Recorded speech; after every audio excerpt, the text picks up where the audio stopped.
Hello and welcome to the channel. So I've seen some questions and comments on the channel recently with regards to lightweight gas chainsaws that still have enough power to operate an 18-inch bar in order to cut larger wood.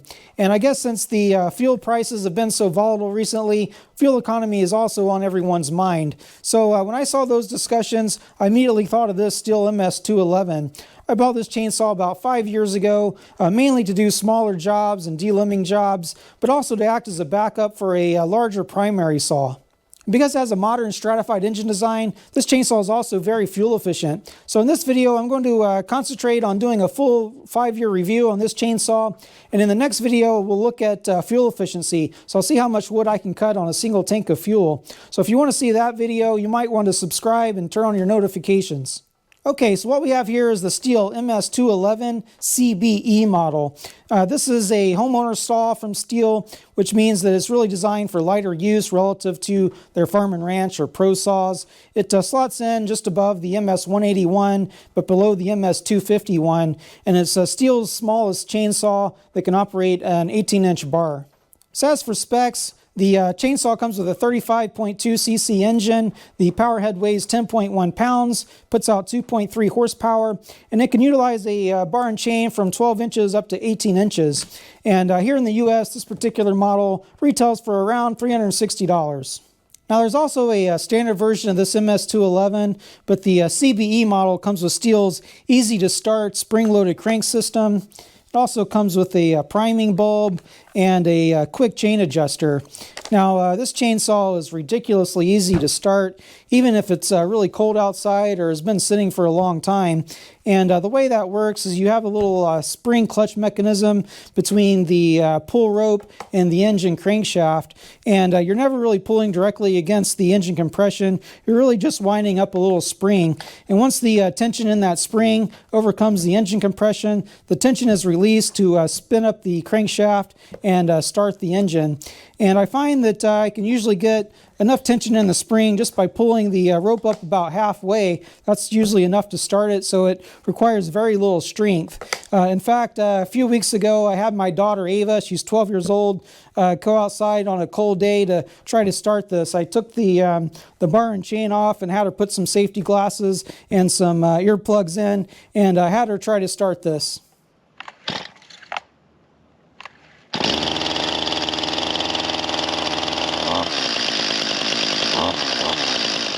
Okay, so with the toolless chain adjuster, the way you adjust the chain is you pull this little flip tab out and loosen the wheel.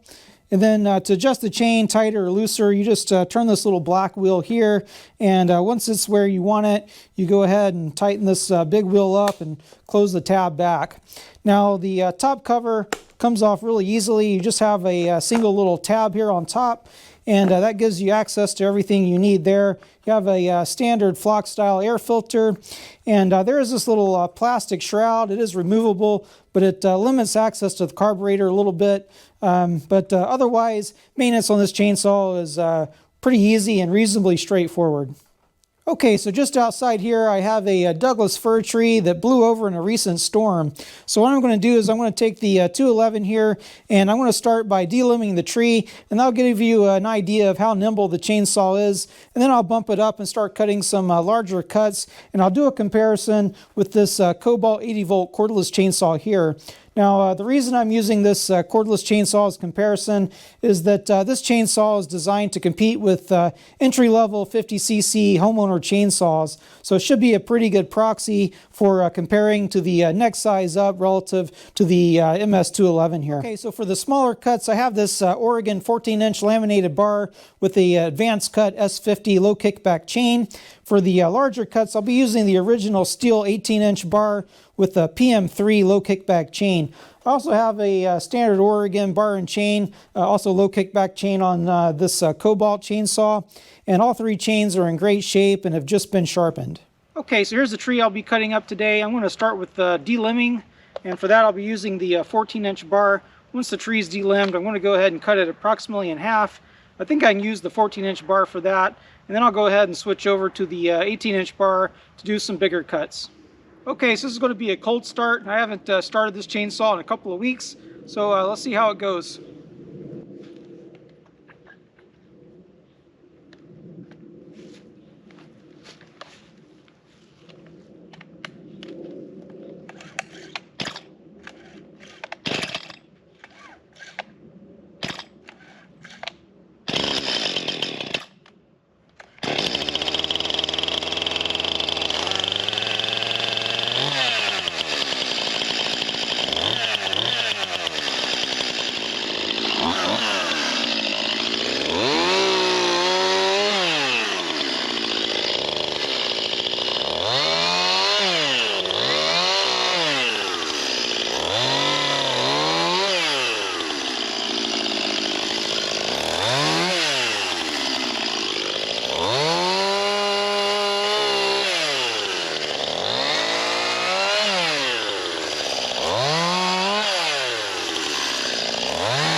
Okay, so it's the next day. I'm getting ready to cut the larger end of the tree.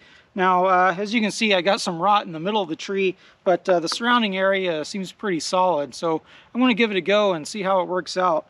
Now, the diameter of this end of the tree is a bit larger than 18 inches. As you can see there, it's going to require a couple of cuts with this chainsaw. So anyway, I'm going to go ahead and start with the Stihl 211, and I also have the Kobalt 80 volt for comparison. So let's see how it goes.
Okay, so I've reviewed the video. Let's go ahead and start with the performance comparison between these two chainsaws. So the Stihl here, the MS211, it was requiring about 46.7 seconds on average per cut, whereas the Kobalt 80-volt cordless chainsaw was requiring about 42.5 seconds on average per cut. So the Kobalt here, which was my proxy for an entry-level 50cc gas chainsaw, was cutting it about 9% faster than the Stihl gas chainsaw here. Now, I was actually expecting the difference to be a little bit larger, but when I reviewed the video, I noticed I only made 2 cuts with this Kobalt, so that may have impacted the average a little bit. But at any rate, that's how it turned out. Definitely the Kobalt here is faster than the smaller 35cc Stihl chainsaw. Okay, so let me talk about some of my observations with this chainsaw after using it for the last 5 years. So I've done an awful lot of delimbing work with this saw, where I have to use the chainsaw at multiple angles and it has to be moved around quite a lot. And as you could probably tell from the video, this chainsaw makes really quick work of branches. It's a pretty fast saw for delimbing work, and it's pretty nimble, but in my opinion, it's a little bit heavy for a delimbing saw. Usually if I have a lot of limbs to cut and I'm going to be working all day, I usually grab this little 40-volt cordless chainsaw, which weighs almost nothing. This saw cuts a little bit slower than the Stihl here, but overall it results in less user fatigue. So this is the saw I'm going to use if I have a lot of limbs to cut. Now, as far as cutting larger wood, this little chainsaw surprised me a bit because it cuts quite a bit faster than I was expecting when I bought it. I think this chainsaw probably competes really well with other homeowner chainsaws its size, but do keep in mind it is a smaller chainsaw, and if you need a saw for cutting larger wood a lot, or maybe you need a primary firewood chainsaw, you probably want to bump up to a larger chainsaw. I think that a larger chainsaw is overall going to be more durable, and it's going to reduce your cut times as well. Okay, so let me talk about some of the things I like about this chainsaw. So as with my other Stihl chainsaws, everything on this saw pretty much works as it should. The air filtration system works exceptionally well. In fact, very little dust actually makes its way to the filter itself, and the carb stays nice and clean. The chain oiler also works really well, and it's really the easiest starting gas chainsaw I've ever owned. Now, as far as reliability goes, when I first purchased the chainsaw, I was having a problem with the saw stalling out whenever I would start cutting wood. And what I noticed was this little plastic shroud here that covers the carburetor. It was making contact with the throttle plate and causing it to stall whenever I would get the chainsaw into a tree. Now, I went ahead and took it back to the dealer because I just purchased the saw, and they replaced this little plastic shroud, free of charge, of course. It was under warranty, and I haven't had any issues with the chainsaw since then. I also really appreciate the fact that I can cut an awful lot of wood with this little saw while using very little fuel. Okay, so on to the dislikes, and there's really only one. I'm really not a big fan of the toolless chain tensioning system. No matter how hard I tighten this little wheel here, the chain on this chainsaw always gets loose faster than any of my other chainsaws that just have the standard chain tensioning system. Also, I have to take my gloves off in order to pull this little tab out or to adjust the little chain tensioning wheel here. And also there's an added component which attaches to the bar underneath here, which fills up with dust and debris and has to be cleaned and maintained whenever I'm cleaning the bar. So overall, I don't really see how this system is any more convenient or in any way better than just having a standard chain tensioning system and a scrunch tool. Okay, so to wrap up here, I think this is a great chainsaw if you're primarily going to be using it for smaller wood and tree branches, but maybe you have an occasional need for an 18-inch bar. I do appreciate the fact that it's super easy to start. You know, if you need a gas chainsaw and maybe you have a bad shoulder or grandma needs to borrow the chainsaw, this might be a really great solution. You know, I would say though that I would probably choose the standard MS211 over the CBE model. That's because the standard 211 is going to be lighter, it's going to be cheaper, and it's going to have the standard chain tensioning system instead of this toolless design, which I'm not a big fan of. So that's about all I have for this review today. Next time we're going to look at fuel efficiency, and as always, thank you for watching.